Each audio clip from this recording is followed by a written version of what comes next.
దేవరాగం జ్ఞానయోగం వ్యాసపీఠం బహువేదశాస్త్రం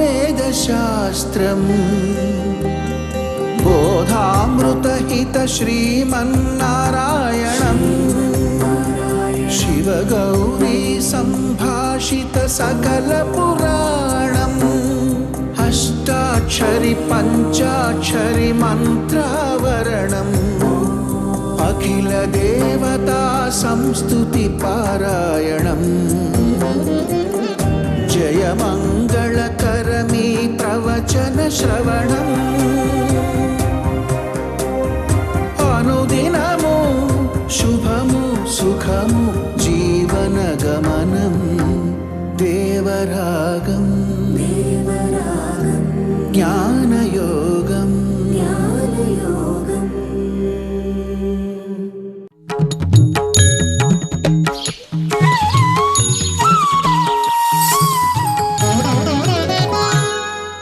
ఆపదామపహర్తారం దాతారం సర్వసంపదాం లోకాభిరామం శ్రీరామం భూయో భూయో నమామ్యహం. జై శ్రీమన్నారాయణ. ప్రియ భగవద్బంధులారా, భగవద్గీత సమగ్రమైనటువంటి ఒక శాస్త్రం. మనిషికి బుద్ధి ప్రధానంగా ప్రకృతి ప్రసాదించింది.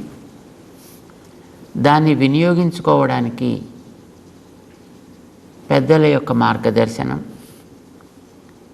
వారి ఉపదేశములని శ్రవణం చేయడం, వాటితో పాటు ప్రామాణికములైన గ్రంథాలని అధ్యయనం చేయడము, దీని ద్వారా బుద్ధిని వికసింపచేసుకోవడం, తద్వారా తాను తన చుట్టూ ఉండేటటువంటి సమాజానికి హితకరుడుగా,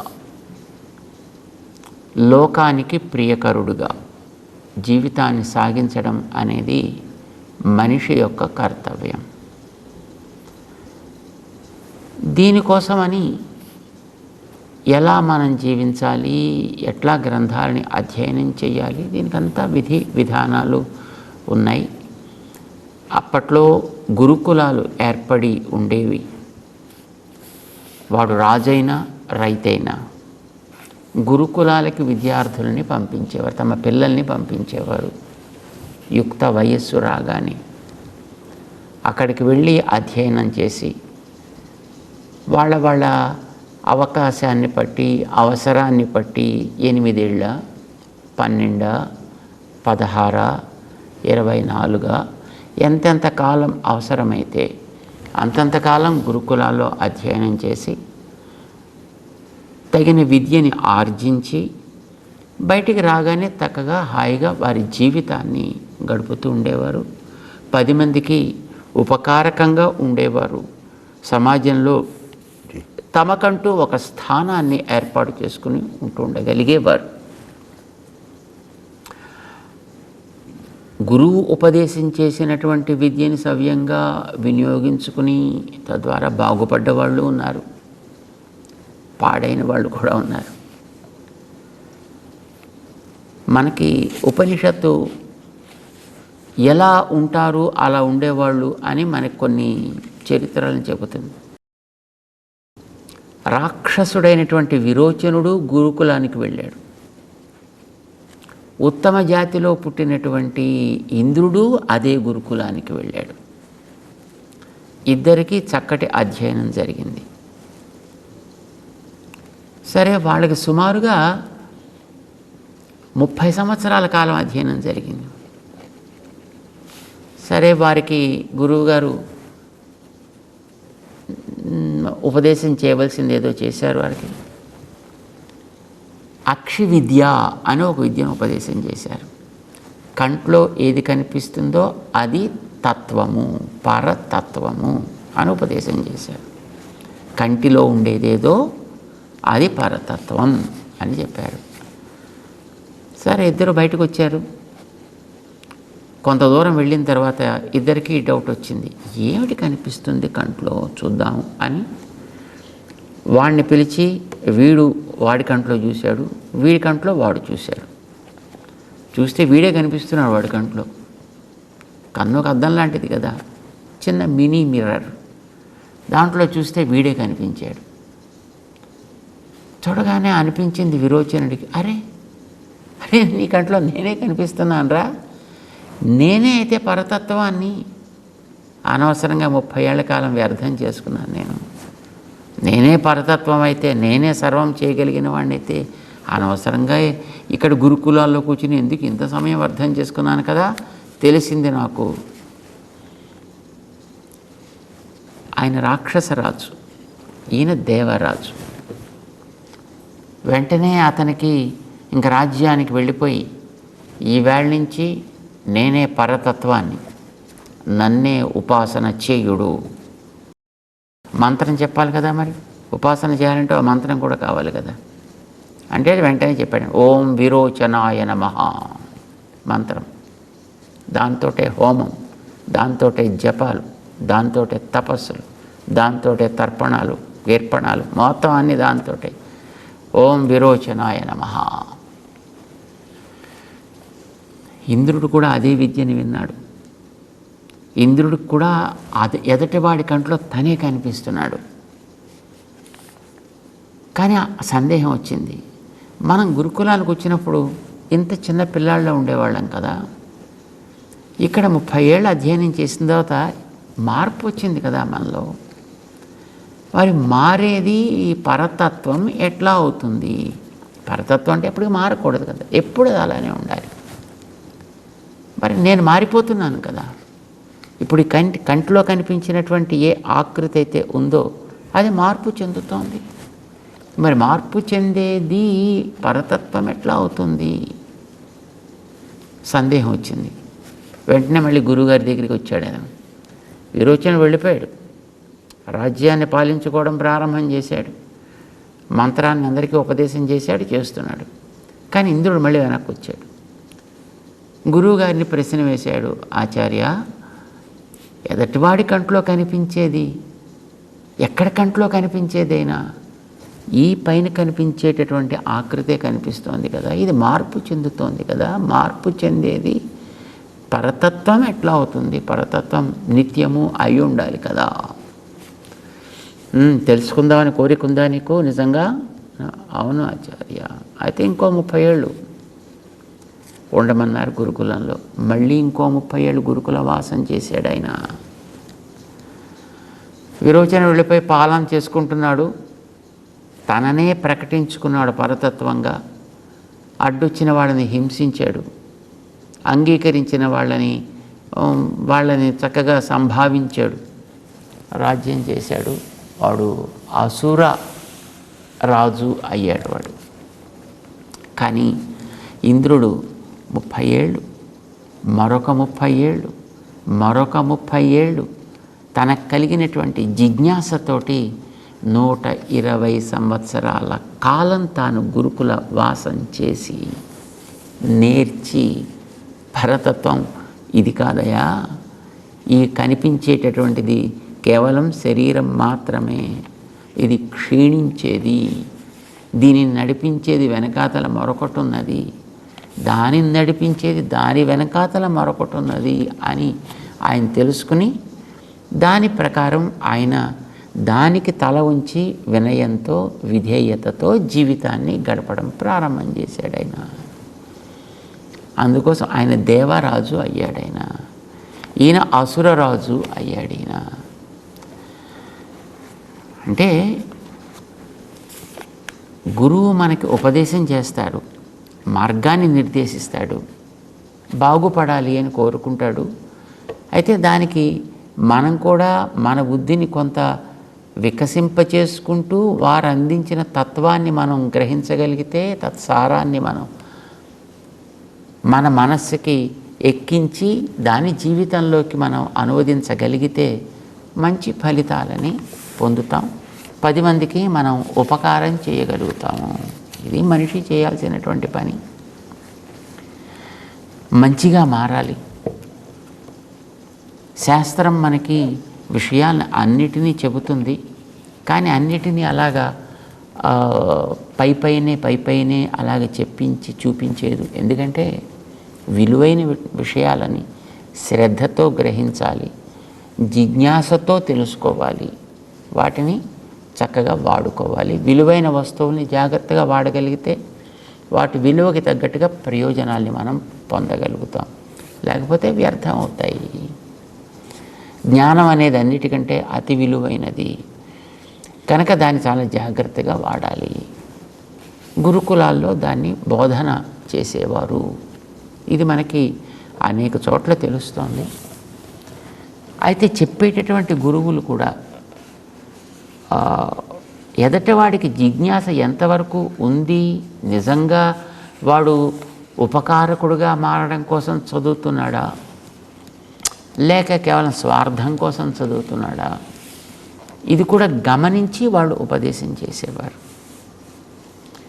ఆ చేసేటటువంటి దాన్ని అంత శ్రద్ధతోటి వినడం, తెలుసుకోవడం అనేది ఒక్కొక్కరికి రుచి ఉంటుంది, ఒక్కొక్కరికి రుచి ఉండకపోవచ్చు. విరోచనుడికి రుచి కలగలేదు, ఇంద్రుడికి కలిగింది కనుక అతను ఒక ఉత్తమమైనటువంటి స్థితిని పొందగలిగాడు. అసురుడై ఇతను 10 మందికి ఉపద్రవకారకుడుగా పేరు తెచ్చుకున్నాడు. ఆయన మనం ఉపకారకులుగా ఉండాలి. కానీ చెప్పేటటువంటి గురువులు కూడా మనలో ఒక జిజ్ఞాసని రేకెత్తించి తెలియాల్సిన అంశాలని తెలియచేసే ప్రయత్నం చేస్తారు. అందుకోసం కొన్ని సాంకేతికంగా చెప్తారు. అన్నీ నేరుగా చెప్పేస్తే తెలిసిపోయింది అని అనుకుంటాం. మన బుద్ధిని మనం దాంట్లో వికసింప చేసుకునే ప్రయత్నం చేయలేం. చేత మనకి వికసింప చేసుకునే అవకాశం కూడా కలిగించాలి. జిజ్ఞాస మనలో కలిగించాలి, ప్రశ్న మనలో రేకెత్తించాలి, సమాధానాన్ని వాళ్ళు ఇవ్వాలి. ఇది వీడు ఆలోచన చేయాలి.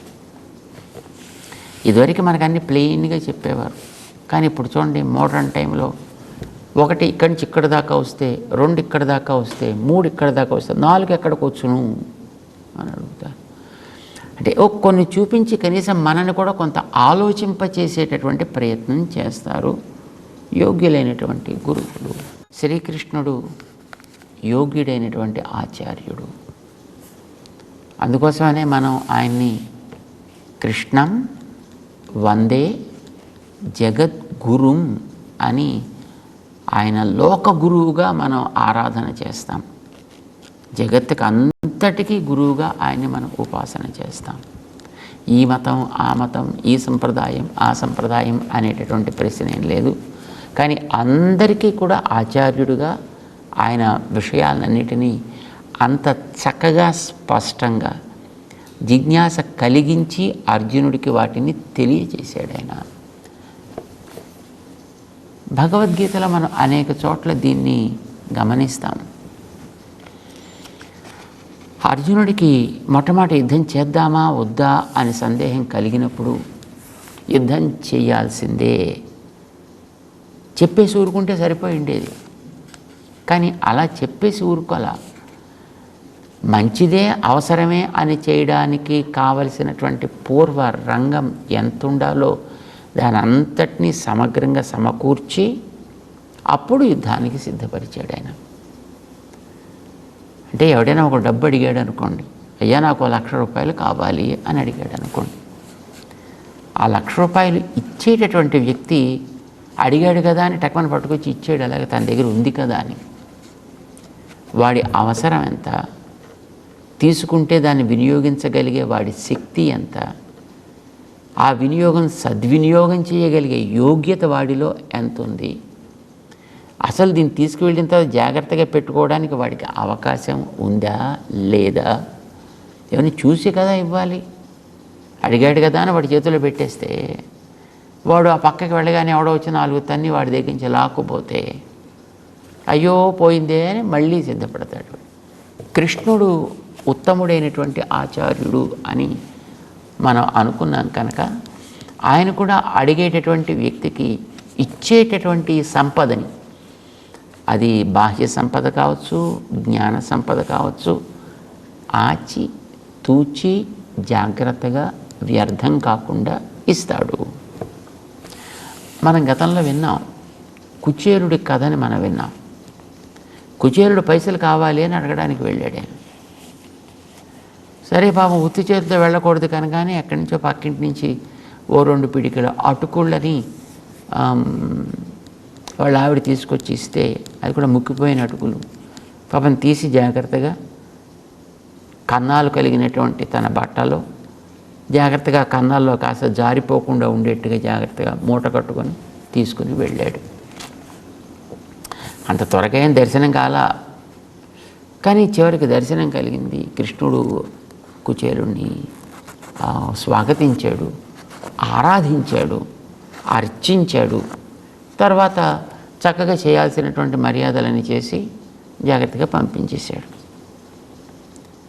పంపించిన తర్వాత కొంత దూరం వచ్చాక ఇతనికి అప్పటిదాకా ఆ కృష్ణుడు చేసినటువంటి మర్యాదల్లోనే ఆయన తేలుతూ ఉండడం చేత ఏం ఆలోచించాల. కానీ కృష్ణుడు తన రాజ్యం నుంచి సాగనంపేసి ఆయన వెనక్కి వెళ్ళిపోయి ఈయన ముందుకు కొంత దూరం సాగిపోయిన తర్వాత అప్పుడు ఈయనకి ఆలోచన వచ్చింది, అరే నేను ఎందుకు వచ్చాను, అసలు కావలసింది ఏదో సంపదలు తెమ్మని కదా మా ఆవిడ పంపించింది, అందుకు కదా నేను వచ్చా. ఆవిడిచ్చింది 2 పిడికళ్ళ అటుకులు, అవి కూడా అయిపోయాయి. ఇప్పుడు కొత్త బట్టలు అయితే పెట్టాడు ఈయన. కానీ ఇంటికి వెళ్ళిన తర్వాత ఏమి చెప్పాలి, నేను ఏమిటి చెయ్యాలి, అయ్యో అడగలేదే. పోనీ నేను అడగకపోతే ఆయనను అడగచ్చు కదా, ఒరే నీకేం అవసరాలు ఉన్నాయా మిత్రమా అని అడగాల్సింది కదా. ఆయన కూడా అడగలేదే. అన్నీ తెలిసినవాడైనా పెద్దవాడు, అడిగి మనకు కావాల్సింది ఏదో మనకి ఇవ్వాల్సింది కదా, అది ఇవ్వలేదు. పోనీ మళ్ళీ వెనక్కి వెడదామా. కానీ కొంతసేపు ఆలోచించిన తర్వాత అతనికి అనిపించింది, వద్దు, వెళ్ళొద్దు. అంటే ఆయన మహానుభావుడు, అన్నీ తెలిసినవాడు, మనకి తగును అనిపిస్తే పాప ఆయన ఇచ్చేవాడేమో. బహుశా ఆయనకి తగును అని అనిపించుండదు, బహుశా అదే మనకి మంచిదేమో. బహుశా ఇస్తే సంపదలు అది పెరిగిన తర్వాత ఆయన మర్చిపోతామని అనుకున్నాడు ఏమిటో, అందుకోసం బహుశా ఇవ్వలేదేమో. సరే పోన్లే, ఏమైతే అయింది. ఆయన ఏది చేస్తే అది తగును, ఆయన ఏది అనుగ్రహిస్తే అదే మంచిది, అంతవరకు స్వీకరిద్దాం. బహుశా ఇదే మంచిది అని అనుకుని ఉంటాడు ఆయన. చేత సరే, ఆవిడ అడిగితే మళ్ళీ ఏం చెప్పాలో సమాధానం అప్పుడే ఆలోచిద్దాం, మళ్ళీ ఇంకా ఇటే పోదాం, మళ్ళీ వెనకకి వెళ్ళవద్దు అని నిర్ణయం చేసుకుని తనకి ఇదే తగును అని నిశ్చయంతో ఆయన ఇంటి ముఖం పట్టాడు.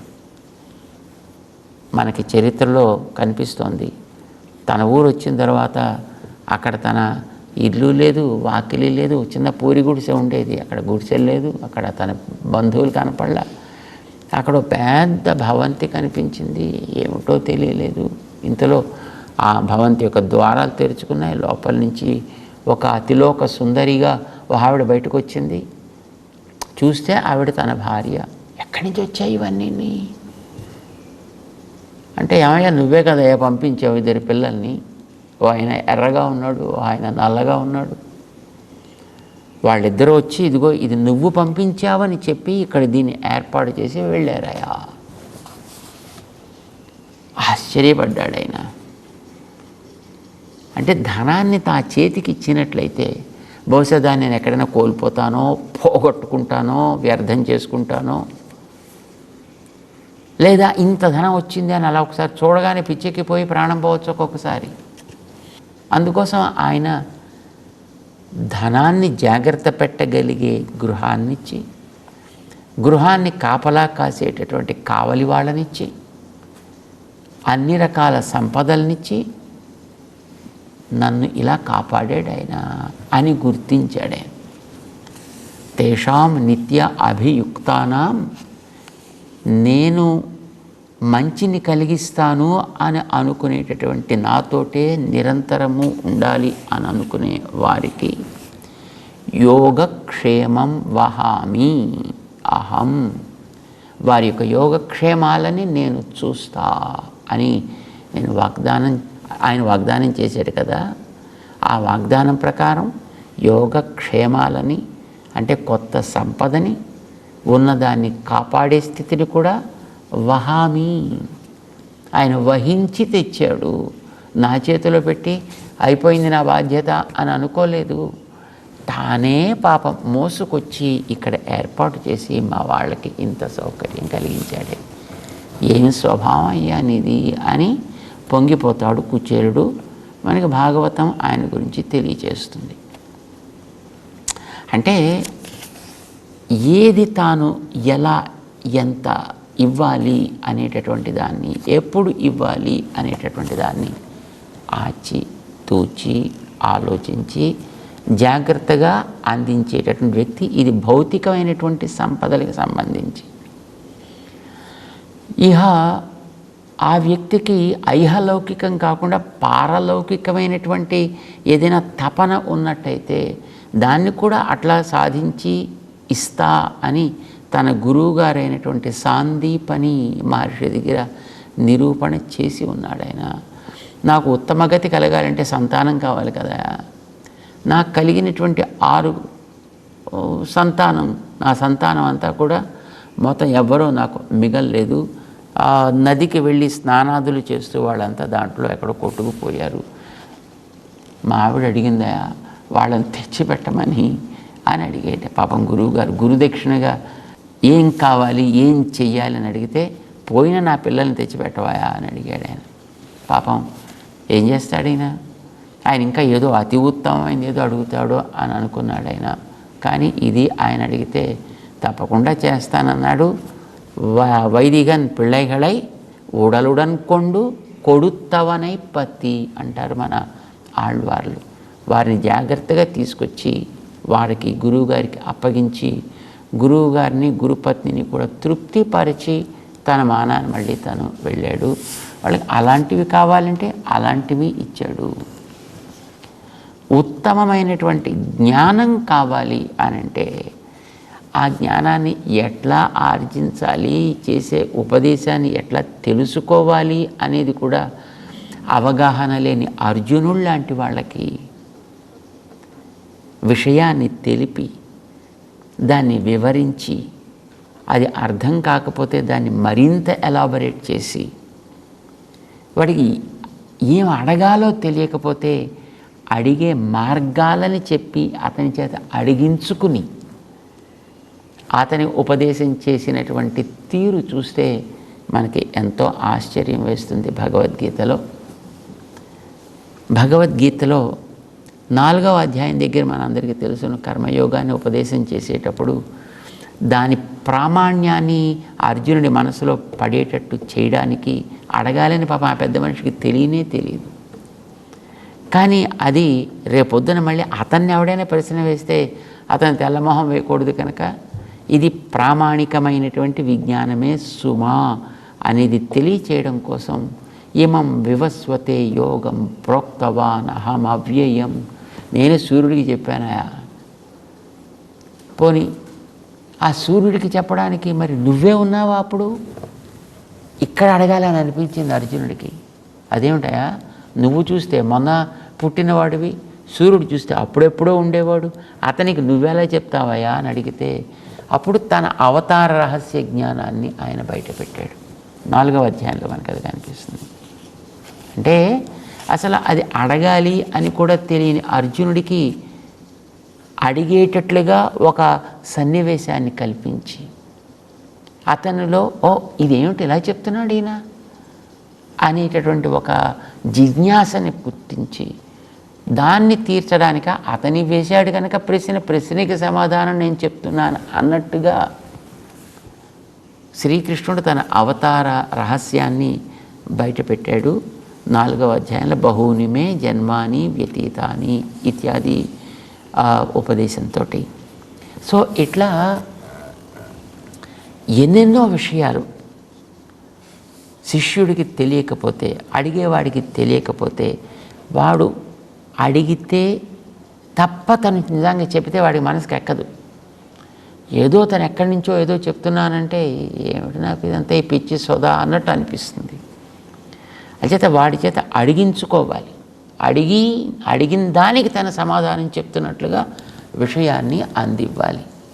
ఇట్లాగా 2వ అధ్యాయం దగ్గర నుంచి ప్రారంభం చేస్తే 3వ అధ్యాయంలో 4వ అధ్యాయంలో ప్రతి చోట కూడా అతనికి ఓహో ఇదేమిటిలా అని ఒక ప్రశ్న వచ్చేట్టు చేసి దానికి సమాధానంగా విషయాన్ని మరింత విపులీకరిస్తూ దాన్ని విస్తరిస్తూ అద్భుతమైనటువంటి ఉపదేశం చేశాడు శ్రీకృష్ణ పరమాత్మ.